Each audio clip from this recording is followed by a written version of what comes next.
Я замотивирован. Темный РТС, привет, дорогие друзья. С вами я, этноблогер Генрих Немчинов. Мой челлендж «Вызов».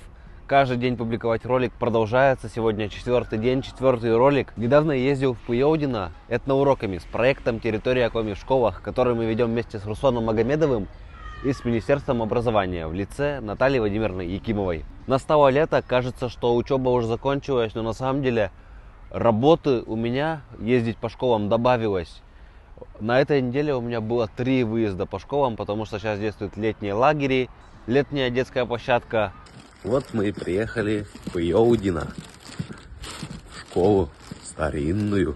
Заходим по черному входу, потому что опаздываем. Начальство задерживает. Стойте.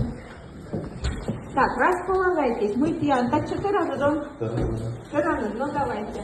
Есть такой стенд, специально посвящен достопримечательностям Республики Коми, где я много раз был. Пойдем посмотрим, что тут есть. Болото Океан, которое находится в Устилимском районе. Я там не был, но видел, знаю. Гора Тимаис был, на коптере летал. Печора-Ямышский заповедник был, озеро Вад. Через Пуйоудино проходил один из путей из Пермского края, из Чердыни в Республику Коми, потом в Сибирь. Этих путей у нас в Республике Коми было несколько. Через Якшу проходил путь, через Пуйоудино проходил путь.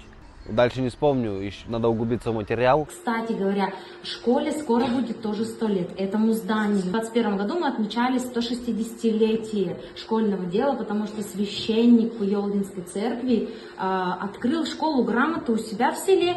Детям на уроках сначала провожу мини-профориентацию, рассказывая о своем пути. Потом они смотрят мой фильм про Республику Коми. Я в это время переодеваюсь и выхожу уже в национальном коми-костюме. Дальше мы играем в подвижную игру и в конце вместе фотографируемся. Иногда мне дарят аплодисменты. Вот и все, дорогие друзья. Познакомились в Пуйоудино. Завтра у меня очень важный день. Я буду готовиться к концерту «Встреча. Почувствуй Коми», который пройдет 11 июня.